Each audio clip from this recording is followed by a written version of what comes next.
മന്നത്ത് പത്മനാഭന്റെ 54-ാം ചരമവാർഷിക ദിനമാണിന്ന്. കേരളത്തിന്റെ നവോത്ഥാന ചരിത്രത്തിലെ ജ്വലിക്കുന്ന ഏടാണ് മന്നത്ത് പത്മനാഭന്റെ ജീവിതവും പോരാട്ടവും. സാമൂഹ്യ പരിവർത്തനത്തിനും വിദ്യാഭ്യാസ പുരോഗതിക്കും വേണ്ടി മന്നം നടത്തിയ സേവനങ്ങൾ എക്കാലവും സ്മരിക്കപ്പെടും.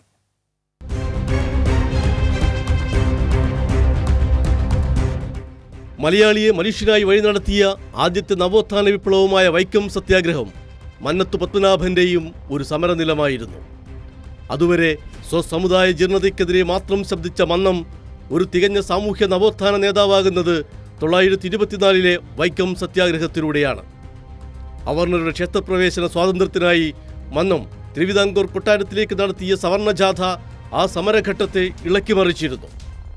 1931 ഗുരുവായൂർ സത്യാഗ്രഹത്തിലും കേളപ്പനും TS തിരുമുമ്പിനും AKGക്കുമൊപ്പം മന്നവും ഉണ്ടായിരുന്നു മുന്നിൽ.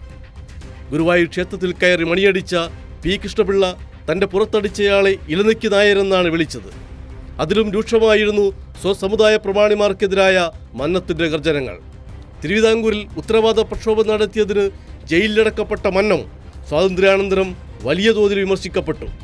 പ്രത്യേകിച്ചും വിമോചന സമരം പോലെ അത്യന്തം പ്രതിലോമകരമായ രാഷ്ട്രീയ അട്ടിമറി നീക്കത്തിൻ്റെ ഭാഗവാക്കായതോടെ 1958 മെയ് 13 RSS ആചാര്യനായ ഗോൾവാൾക്കറെ ക്ഷണിച്ചു വരുത്തി ഹിന്ദുത്വ വർഗീയതയ്ക്ക് ഇവിടെ സ്വീകാര്യത നൽകാൻ ശ്രമിച്ചതും മന്നവും R. ശങ്കറും ചേർന്നുള്ള സഖ്യമായിരുന്നു. ആ വിമർശനങ്ങളോടെയും കേരളം പൊതുവായ പുരോഗതിക്ക് വേണ്ടിയുള്ള മന്നത്തിൻ്റെ നവോത്ഥാന പോരാട്ടങ്ങളെ മാനിക്കുന്നു.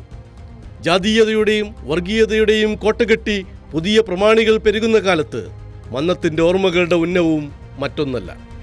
News desk, Kairali news.